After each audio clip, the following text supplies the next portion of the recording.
નમસ્કાર વિદ્યાર્થી મિત્રો, હું છું વિજય નાકિયા અને મારી સાથે છે તમારા ફેવરિટ એવા one and only Tisha madam.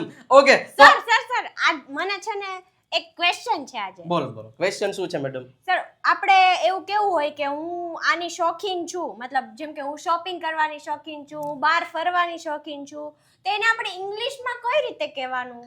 Okay, મતલબ જ્યારે આપણે એવા વાક્ય બોલવા હોય કે હું ગીત ગાવાનો શોખીન છું, મારા પપ્પા ફરવાના શોખીન છે, હું કુકિંગની શોખીન છું. ઓકે હાલો તો શીખડાવી દો આજે.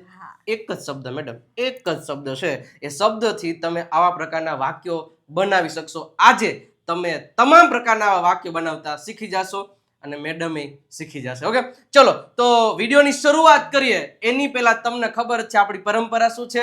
વિડીયોને લાઈક કરી દેજો, શેર કરી દેજો અને ચેનલને સબસ્ક્રાઇબ કરી દેજો. અને કોમેન્ટ બોક્સમાં એક લાલ કલરનું મતલબ કે દિલ છે એ મૂકી દેવાનું છે, જેથી અમને આનંદ અને કેવો લાગે વિડીયો એ પણ તમારે વાક્ય મતલબ એક વાક્યમાં કેવું હોય તો તમે કહી શકો છો. ઓકે ચલો તો શરૂઆત કરીએ. તમારો જે પ્રશ્ન છે, ઘણા બધા વિદ્યાર્થીઓનો પ્રશ્ન છે, એ તમામ પ્રકારના પ્રશ્નોનું આપણે સોલ્યુશન લઈ આવીએ. અંગ્રેજીમાં ફોન્ડ ઓફ, બરોબર, નો ઉપયોગ, બસ ફોન્ડ ઓફ. શેનો ઉપયોગ? Found of. ઓકે તો ફોન્ડ ઓફ નો ઉપયોગ, ડેફિનેશન તમને સમજાવી દઉં. તમે પણ ખાસ ધ્યાન રાખજો કે જ્યારે આપણે વર્તમાનમાં એવું કહેવું હોય કે કોઈ પણ વસ્તુનો શોખ છે અથવા તો કોઈ વસ્તુના તમે શોખીન છો, રેડી, તો ત્યારે ફોન્ડ ઓફ નો ઉપયોગ કેવી રીતે થાય વર્તમાનમાં, એનો આજે હું તમને ઉપયોગ શીખડાવવાનો છું. સર ભવિષ્ય ને ભૂતકાળનું? હા એમાંય થાય, બટ આજે વર્તમાન કાળ શીખડાવીશ, પછીના લેક્ચરમાં ભૂતકાળ અને ભવિષ્ય. કારણ કે વર્તમાન આવડી ગયું ને ઓલામાં ખાલી વોઝ વન ને એવું જ બદલાવાનું છે, હેલ્પિંગ વર્બ જ બદલાવાનું છે. ચલો ફોન્ડ ઓફ એટલે શોખ હોવો અથવા તો શોખીન હોવો. હવે એમની જે હકાર વાક્ય રચના છે એ તમારે ખાલી સમજી લેવાનું છે. જ્યારે ફોન્ડ ઓફ નો ઉપયોગ કરવો હોય, મતલબ કે જો અહીં લખ્યું છે હું ગીત ગાવાનો શોખીન છું, તે ગીત ગાવાની શોખીન છે, મેડમ છે એ પાણીપુરી ખાવાના શોખીન છે, રેડી, અંગ્રેજી બોલવાના શોખીન છે, અંગ્રેજી ભણાવવાના શોખીન છે, તો મતલબ કોઈ વ્યક્તિ હોય એ કોઈ વસ્તુ કરવાના શોખીન હોય ત્યારે કેનો ઉપયોગ થાય? Found of. ફોન્ડ ઓફ નો. વાક્ય રચના શું છે? પહેલા શું આવે? સબ્જેક્ટ. એની બાજુમાં એમિઝાર. હવે એમિઝાર ક્યાં લાગે તમને ખબર છે? ઓકે કોની સાથે? પછી મૂકવાનું ફોન્ડ ઓફ, અને એની બાજુમાં મૂકવાનું ક્રિયાપદનું આઈએનજી વાળું રૂપ. That's it. બીજી કોઈ માથાકૂટ કરો ને પછી ઓબ્જેક્ટ. તો હવે આપણે વાક્ય બને. જો વાક્ય રચના, જો હવે આપણે બધાય ટેન્સીસ ને બધું શીખી જ ગયા છે, હવે આમાં કઈ જાજી વાર લાગે નહીં. તો મેડમ જુઓ, શોખ હોવો ખબર પડી ગઈ, વાક્ય રચના ખબર પડી ગઈ. હું ગીત ગાવાનો શોખીન છું, હું ગીત ગાવાનો શોખીન છું, તો પેલા સબ્જેક્ટ કોણ છે? હું. તો હું એટલે શું થશે? આઈ. મારી સાથે સાથે બોલતા જાજો. બે વાક્ય હું થોડાક ધીમે ધીમે સમજાવીશ, બરોબર છે? પછી તમને ખબર આઈ સાથે એમિઝાર માંથી શું આવશે? એમ. તો આઈ એમ, આઈ એમ પછી શું મૂકી દેવાનું? Fond of. I am fond of. શેનો શોખીન છું? ગાવાનો. પેલા તો ગીત ગાવાનો, એટલે પેલા તો ક્રિયા શું થાય છે? ગાવું. ગાવું એટલે શું થશે? સિંગિંગ. શું થશે? સિંગિંગ. શેનો? ગીત. તો a song. A song. Ready? તો I am fond of singing a song. આવી રીતે વાક્ય બને. બીજું વાક્ય, તે પાણીપુરી ખાવાની શોખીન છે, તો કઈ રીતે બનશે? તે એટલે પેલા તો જો શોખીન છે, પાણીપુરી ખાવાની એટલે છોકરી છે. સર મને બનાવવા દો આ વખતે. ઓકે ઓકે ચલો.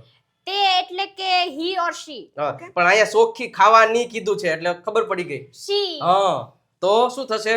શી is fond of eating panipuri. Yes yes, એકદમ તમને ખબર પડી ગઈ. શું હવે અહીંયા જો તે આપ્યું એટલે પેલા તે ખબર પડી જાય કે ભાઈ હી શી ઈટ શું મૂકવું, પણ અહીંયા પેલા એમ કહેવાય ને સ્ત્રીનું નામ આપ્યું છે, ખાવાની કીધું છે, બરોબર છે? તો શી ઇઝ શું થશે? She is fond of eating panipuri. She is fond of. She is fond of. તમે આવા 10 વાક્યોની પ્રેક્ટિસ કરી લો ને એટલે ઓટોમેટિકલી આવડી જાય. આમાં કાંઈ અઘરું છે નહીં. હજી નકાર પ્રશ્નાર્થ નહીં શીખડાવું છું, ચિંતા નહીં કરતા. એટલે આ વસ્તુ છે તમને ખબર પડી જવી જોઈએ. મેડમ તમે આ સાઈડ આવતા એટલે મને છે ને લખવાની મજા આવે. રેડી? તો સિમ્પલ વસ્તુ છે. અને મારા અક્ષર એક તો છે ને ડોક્ટર ને મતલબ તમે મેડિકલ વાળાના અક્ષર જુઓ અને મારા અક્ષર જુઓ ને બેના સરખા થાય છે, એટલે એક તો આ સાઈડ ઊંધું. ચલો તો તે એટલે શું થશે? શી. તો શી ઇઝ પછી શું થશે? Found of. Found of. હવે આને ફાઉન્ડ નહીં કહેતા હો, અને ફાઉન્ડ નહીં વચાય, ફોન્ડ જ વચાશે. Found. હવે ફાઉન્ડ એટલે ઈ તમને ખબર છે એક ક્રિયાપદ છે ફાઇન્ડ, એનું V2 થાય તમને ખબર છે ફાઉન્ડ.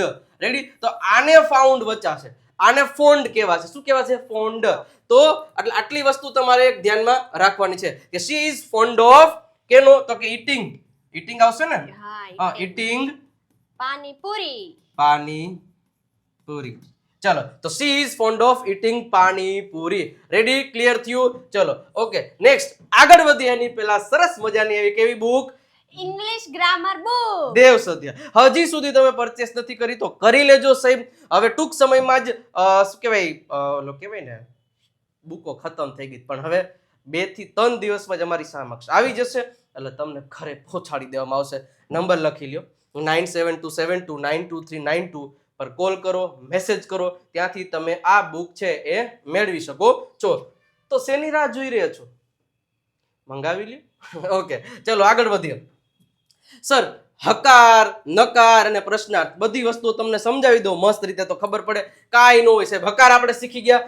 નેગેટિવ વાક્ય રચના કેવી રીતે હોય? તો કે સબ્જેક્ટની બાજુમાં શું મૂકી દેવાનું? એમ ઇઝ આર, અને એની બાજુમાં નોટ. પછી બાકી બધું એમનામ જ રહેશે. શું થશે? તો કે ફોન્ડ ઓફ, પછી ક્રિયાપદ का आईएनजी वाला रूप आता है और बाद में ऑब्जेक्ट आता है. मतलब મારે એમ કહેવું તો હું પાણીપુરી ખાવાનો શોખીન નથી, હું પાણીપુરી ખાવાનો શોખીન નથી, તો કઈ રીતે બનશે? આઈ એમ નોટ પછી fond of. I am not, પછી આવશે ફોન્ડ ઓફ, પછી ઈટિંગ. શું થશે? પાણીપુરી. ઈટિંગ પાણીપુરી.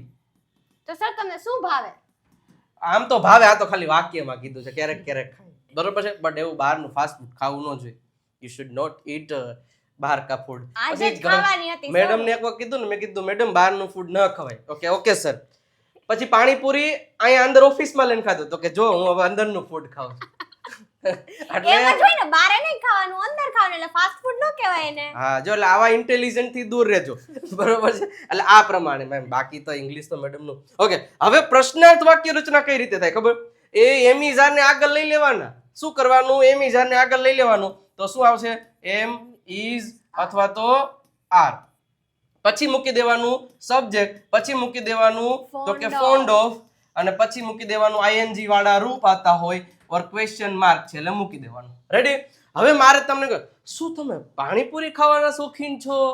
યસ. હા, તો મારે એવું કેવું હોય તો શું આવશે? શું તમે પાણીપુરી ખાવાના શોખીન છો? તો R you fond of eating panipuri? હા, શું થશે? Are you fond of eating panipuri? Ready? Eating panipuri question mark. તો આટલું પહેલા ખબર પડી? સમજાણું મેડમ? પરફેક્ટ સમજાણું. હવે હમણાં તમારે પ્રેક્ટિસ કરાવડાવવાની છે. હું 5 વાક્ય આપીશ, તમારે કરાવવાનું છે. આ બાજુ રહ્યો થોડાક, તમે કપાઈ જાવ છો, આમાં દેખાતા નથી. ચલો રેડી? તો હવે તમને સમજાણું કે નહીં? કે જો કોમેન્ટ બોક્સમાં કહેતા રહેજો મસ્ત રીતે. હવે જ્યારે પણ શોખીન કે હું શોખ, મતલબ મને આનો શોખ છે, કોઈ વ્યક્તિને શોખ છે, ત્યારે એમિઝાનની બાજુ ફોન્ડ ઓફ પ્રેઝન્ટ ટેન્સમાં. રેડી? ચલો હવે આગળ વધીએ. આગળ વધીએ એની પહેલા 2 PDF ની બુક છે. એક છે ઇંગ્લિશ વોકેબ્યુલરીની બુક અને એક છે 7000 પ્લસ દરરોજ બોલાતા અંગ્રેજી વાક્યો ગુજરાતી સાથે. તો મારે આ બુક લેવી હોય તો કઈ રીતે? 149 માં આ નંબર ઉપર તમે કોલ અથવા તો મેસેજ કરીને, ઓકે, કોલ અથવા તો મેસેજ કરીને તમે એ બુક મેળવી શકો છો. ઓકે, અને અથવા તો તમે આ ડાયરેક્ટ નંબર ઉપર આ QR કોડ છે, QR કોડ હા, QR કોડ ઉપર સ્કેન કરીને પેમેન્ટ કરીને એનો સ્ક્રીનશોટ આ નંબર ઉપર મોકલી દેવાનો. તરત જ આ બુક મળી જશે. તો તમે પણ મેળવી લેજો, બરોબર છે. કોઈ પણ બુક તમારી ઈચ્છા હોય તો તમે મેળવી શકો છો. હવે રેડી છો ને તમે? રેડી. ઓકે, ચાલો. તો સૌથી પહેલું છે કે અમે બુક વાંચવાના શોખીન છીએ. ધીમે ધીમે આન્સર આપજો એટલે આ બધાને સમજાય, કારણ કે એક નવો ટોપિક લઈને આપણે આવ્યા છે, એટલે સાવ આયસ્તા તમારે બોલવાનું. ચલો, અમે બુક વાંચવાના શોખીન છીએ, તો આનું વાક્ય કઈ રીતે થશે મને જરા કહો ને મેડમ. અમે એટલે વી. ઓકે, વી સાથે આર આવશે. ઓકે, પછી yes, we are found of reading. Yes, reading a book. Yes, હા, બુક છે એટલે અ બુક. અરે વેરી ગુડ. હવે સાથે સાથે મેડમ આન્સર આપે એની પહેલા તમારો આન્સર કોમેન્ટ બોક્સમાં જોઈએ મને. ચલો મેડમ, એના પછી બીજો છે, આ ક્વેશ્ચન છે કે શું તમે Shopping શોપિંગ કરવાના શોખીન છો? તમ છો? ચાલ, તો હવે અહીંયા તમે આપ્યું છે એટલે મેડમ હવે તમારે આન્સર આપવાનો છે કે આનો આન્સર કઈ રીતે થશે. ચલો, તમે એટલે આર આર થી શરૂઆત થશે વાક્યની, બરોબર છે? તો શું થશે?